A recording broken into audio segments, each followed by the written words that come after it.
¿Qué tal? Les habla Jorge Gestoso. En el programa de hoy, el juicio a Jair Bolsonaro con otro notable invitado, Marcelo Chalreo, miembro de la Asociación Americana de Juristas, directamente desde Río de Janeiro.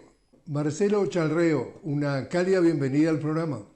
Muchas gracias por ser invitado para el programa y vamos aquí, un saludo muy especial para su asistencia, sus espectadores y vamos a hablar un poco de la situación de Brasil, ¿no? Bueno, justamente, ha empezado en días recientes el juicio contra el expresidente Jair Bolsonaro y algunos de sus asesores, y el primero en declarar fue el teniente coronel Mauro Cid, él que era mano derecha de Bolsonaro. Él dijo precisamente que confirmó la existencia de lo que él llama un documento para activar el, entre comillas, estado de sitio y rehacer las elecciones del 2022, y sigue aclarando y dice Mauro Cid: Bolsonaro recibió y leyó el documento presentado por asesores suyos que preveía prisión de autoridades y la creación de un consejo electoral para volver a celebrar los comicios ganados por Lula. Consulta, ¿qué impacto tuvo a partir de ese momento estas declaraciones en lo que va del juicio? Bueno, yo creo que el coronel Malucide, ¿no? Apenas confirmó en juicio tudo aquilo que já se havia apurado, investigado pela Polícia Nacional, pela Polícia Federal do Brasil, não? O documento a que se referiu, Malocide, é um documento que circulou, passou por muitas pessoas muito cercanas de Bolsonaro quando era presidente, não? Foi encontrado também junto com outros seus assessores, né, de outros departamentos e outros órgãos do Estado de Brasil, né? E a confirmação em juízo por Mauro Cid de toda essa situação, e creio que se colocou uma situação muito difícil para Bolsonaro e seus mais cercanos assessores. E há também evidências, provas corridas pela Polícia Nacional, pela Polícia Federal, dando conta de que esse documento estava gravado em computadoras, gravado em celulares, em telefones móveis de outros assessores de Bolsonaro, não? Então, creio que é muito difícil a situação de Bolsonaro em negar, rejeitar a existência desse documento e sua participação direta em sua feitura, em sua existência, não? Bueno, isso é uma prova importante, esse depoimento, essa manifestação, essa demolcide, que hace corroborar, confirmar outras provas que foram coletadas, apuradas pela Polícia Nacional em la fase anterior, a fase da investigação criminal, do inquérito policial, não? E que agora estamos em outra fase, em outro momento, que é o momento do processo judicial propriamente dito, não? Então, se creio que é uma situação que para Bolsonaro e seus mais cercanos assessores se põe cada vez mais e mais difícil. Ahora, después de esta declaración del primer día, estamos hablando de Mauro Cid, también declaró Jair Bolsonaro. ¿Y qué es tu lectura de lo que dijo? Bueno, Bolsonaro vai utilizar de las más diferentes argumentações para negar sua participação direta na tentativa del golpe, não? E vai, assim como outros de seus assessores, o general Heleno, que está encarcelado, não? Preventivamente, manifestou que a reunião que ocorreu em seu apartamento, em sua vivenda, foi uma obra del acaso, né? Uma coisa que inesperada, para ele, quando todas as provas se ajuntam exatamente em sentido oposto, em sentido contrário, de que foi uma reunião programada com antecipação, para que lá estivessem as pessoas oficiais, coroneles, generais, que estavam implicados diretamente na construção da tentativa de golpe, né? Então, se vai, bueno, não se pode esperar que Bolsonaro admita a culpa, não? Que se dê por culpado. Isso é impossível. Ele vai negar o tempo todo sua participação direta na construção do golpe, né? E há também outras evidências muito importantes. O depoimento de um oficial general, agora não me recordo seu nome, eu creio que era o ministro da Defesa ou o ministro do Exército, foi muito contundente também. E disse que ficou muito preocupado depois de uma reunião com Bolsonaro por conta das condições apontadas na reunião, as condições que miravam exatamente na direção do golpe, né? Isso é um depoimento muito, uma informação muito importante que se foi dada em juízo por uma alta patente militar do governo Bolsonaro, né? Que participou de 2 ou 3 reuniões em seu gabinete presidencial, diretamente, né? Então, isso também é um outro dado, um outro ponto importante que confirma também as declarações de Mauro Cid, não? Então, há um conjunto de provas, né, que se vai conformando, ajuntando, que são contra a versão, a história de Bolsonaro, não? Ahora, definitivamente dentro de lo que se escuchó, por lo menos de cuando entonces se empieza a investigar, es que existía por lo menos la intención de que pudieran asesinar al presidente Lula, a su vicepresidente y justamente al magistrado o al juez, estamos hablando de Alexandre de Moraes, que ha llevado casos anteriores que no beneficiaban a los intereses de las empresas estadounidenses. Y el día 25 de mayo pasado, ante el Congreso de los Estados Unidos, quien es el secretario de Estado, es decir, el canciller de los Estados Unidos, Marco Rubio, dijo sus palabras que existía gran posibilidad de que Estados Unidos sancionara al juez Alexandre de Moraes, encargado de este juicio, porque supuestamente quiere de alguna forma beneficiar a la izquierda en contra de los intereses de un juicio justo, una reacción que provocó dentro de Brasil lo que fue calificado como Estados Unidos quiere politizar una decisión judicial. ¿Cómo lees tú esas palabras del canciller, del secretario de Estado, Marco Rubio? Bueno, eu creio que o governo Trump, não somente Trump, pero também alguns dos seus mais diretos accessores, hablam demais, não? Hablam demais, hablam em demasia, hablam coisas inacreditáveis, né? Seria uma situação muito grave, gravíssima, haver uma intervenção, uma limitação aos direitos do ministro de uma corte, de um Estado soberano, né? Por conta de uma tramitação de um juízo absolutamente legal e de acordo com as regras do Estado Democrático de Direito, né? Seria algo muito grave, gravíssimo. Pero também, eu creio que há, isso está em muitos outros lugares, uma concertação mundial da direita e da extrema direita para fazer pressões de acordo com suas ideias, com seus ideais, com seus interesses em relação aos países do terceiro mundo, né, dos países do sul, né, continente, né? Bueno, de toda forma, é uma declaração. Eu creio que é natural que a chancelaria brasileira repugnasse, rechazasse tal declaração, não? Natural.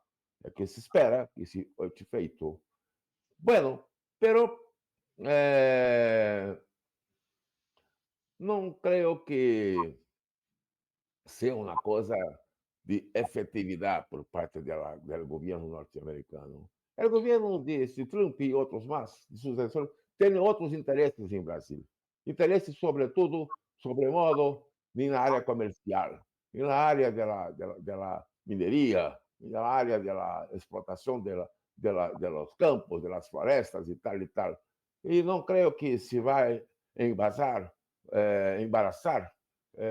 criar dificuldade para um conjunto de ações de interesse do grande capital norte-americano em Brasil, por conta de los arroubos de uma situação desse tipo, de Rubio ou outra pessoa qualquer.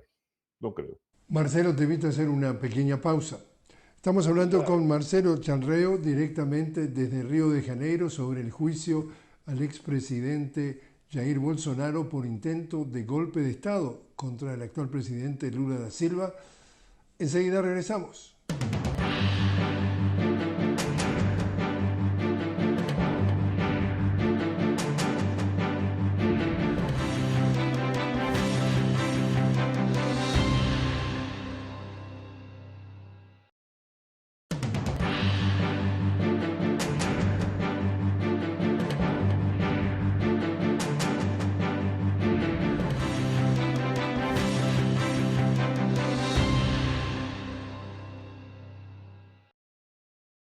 Continuamos hablando con Marcelo Chalreo directamente desde Río de Janeiro. Marcelo es consultor de la Asociación Americana de Juristas. Estamos hablando sobre el juicio al expresidente Jair Bolsonaro por intento de golpe de Estado.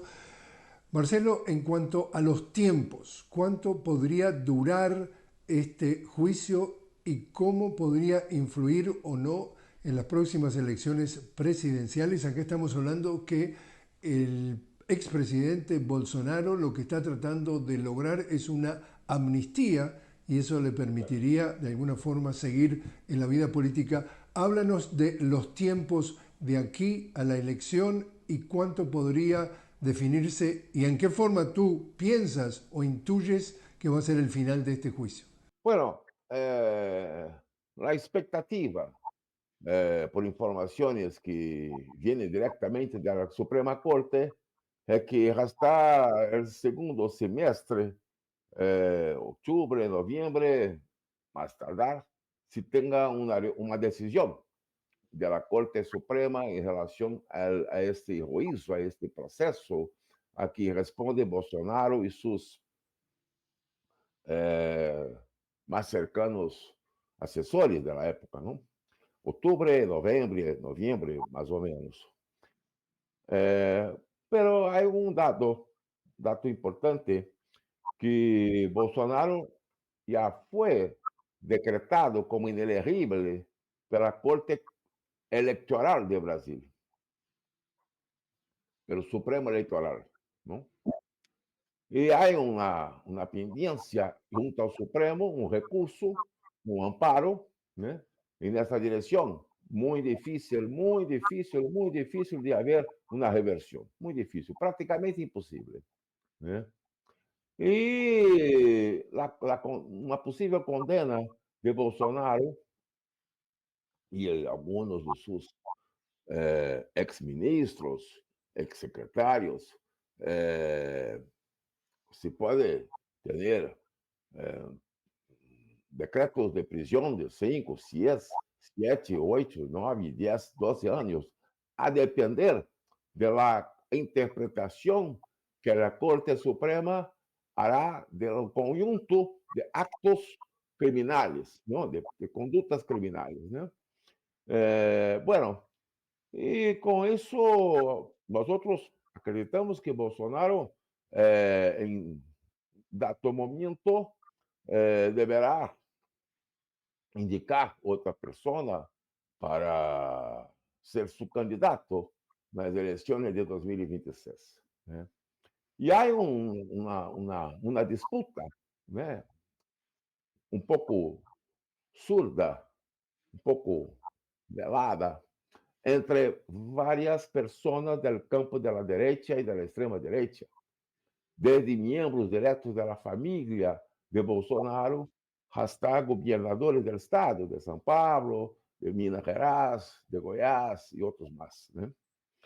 Y hay también un otro factor muy importante, que es la popularidad del gobierno Lula, ¿no? Que también es un factor fundamental para este tabuleiro de ajedrez, né, que teremos em Brasil agora e que se vai tornar mais difícil em los próximos meses, não? A popularidade do governo Lula não está buena, está mala, muito mala, por sinal, né? Ele não há pero no se tiene noticias que el presidente Lula tenga eventualmente una otra persona para ser su sucesor, ¿eh? Es posible que tenga, es posible que no tenga. Entonces, es también un factor importante nesta configuração política, né? Entonces, você tiene un juego de piezas um tanto embaraçado, confuso, não muito claro, que se vai ter um pouco mais de claridade, um pouco mais de visão a partir da decisão do Supremo, não? Que nós, repito, nós outros creemos que até outubro, novembro, se sai um juízo do Supremo, né? E se luego for de uma forte condenação de Bolsonaro, é muito provável que a direita e a extrema direita se movilizem para ter outro candidato, mesmo a contragosto de Bolsonaro, porque a direita e a extrema direita têm interesses muito fortes na dominação e na apropriação do Estado de Brasil. Cuéntanos o explícanos también para una audiencia que no vive en Brasil. Acá estamos hablando de un presidente progresista o un presidente de izquierda que de alguna forma tiene la etiqueta de ser más sensible a atender los programas sociales. Acá estamos hablando de que ha sacado a millones de brasileños del hambre, de la pobreza. Estamos hablando de un presidente mucho más sensible por el tema de la deforestación, en donde la Amazonía se ha, entre comillas, recuperado algo de lo que había sido en la época de Bolsonaro. Estamos hablando de un presidente que trata de empujar la integración latinoamericana, un presidente que tiene un rol protagónico hoy por hoy en los BRICS, es el presidente de los BRICS, ahora en julio hay una nueva cumbre en Brasil. Con todos esos antecedentes, ¿por qué es tan poco popular o tú dices que incluso es malo o muy malo? La situación de la economía en Brasil no es buena, ¿no? Hay un fuerte ingreso de personas en el mercado de trabajo, pero con salarios muy bajos. Los programas sociales del primero y del segundo gobierno del PT tienen un agotamiento, ¿no? No se tiene los mismos resultados de outrora, de pasado, ¿no? Y hay también otro factor muy importante que no podemos olvidar. La elección fue muy disputada. A diferença entre Lula e Bolsonaro foi pequena, né? Em segunda volta, não? Então, aí se cristalizou na sociedade brasileira um forte sentimento de oposição à esquerda, né? De maneira geral, né?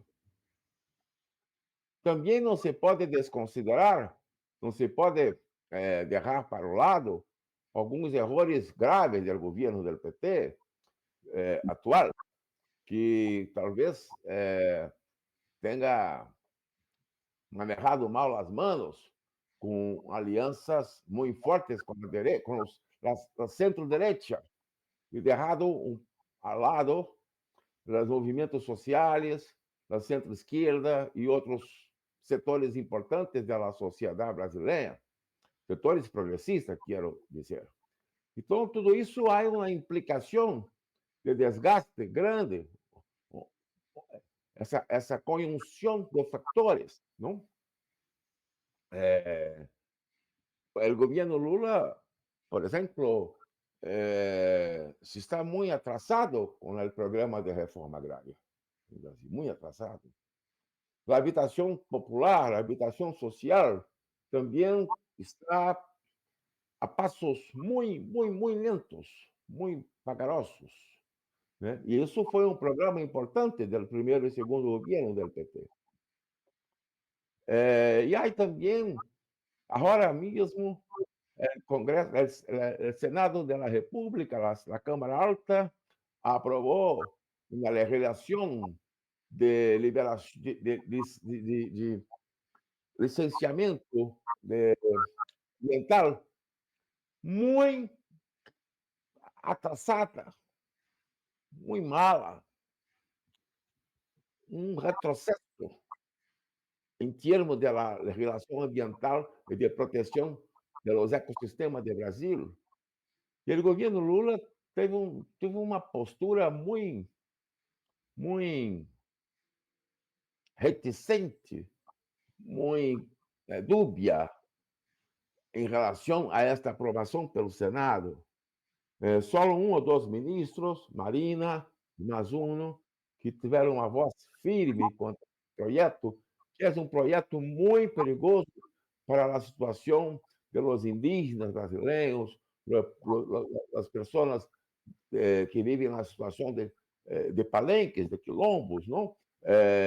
Afrodescendentes e também outros pueblos tradicionais, campesinos do Brasil, que é uma relação que afeta muito diretamente, se aprovada for o final, os ecossistemas, a situação, e também pressiona a situação do desastre climático sobre as grandes cidades. Bueno, então, há um conjunto de fatores que se somam e também um processo que não é de hoje, que se vem de 20, 30 anos, pelo que foi acudizado, profundizado nos últimos 10, 15 anos, que é a desindustrialização do país. A perda importante de postos de trabalho na indústria, a barra da indústria, que é onde se genera o principal capital, não? Que é a força motriz do país. A indústria brasileira, que já teve uma participação de 40%, 41% no produto interno, hoje está para abaixo de 30%.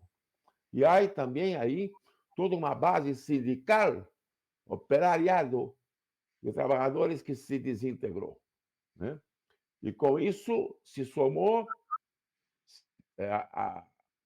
ao mesmo tempo, um ascenso do que chamamos de agronegócio, da mineria, que são pessoas de características muito conservadoras, muito atrasadas, para não dizer que são também reacionárias. E esse processo todo se vai acumulando, não? E aí temos um resultado que é esse de uma situação difícil do ponto de vista do presidente Lula, né? Um governo não tenho, eu conheci Lula pessoalmente há 40 anos, há 35 anos, uma pessoa muito agradável, muito simpática, muito querida, pero há condições para que as pessoas se possam viver, não? E se as condições não são dadas, se começa um processo de regressão da sua popularidade, da sua condição política perante o povo, não? Marcelo Chalreo, muchísimas gracias por haber estado con nosotros. Eu que agradeço e um forte saludo para ti e para toda a sua assistência e até uma próxima vez. Muitas graças.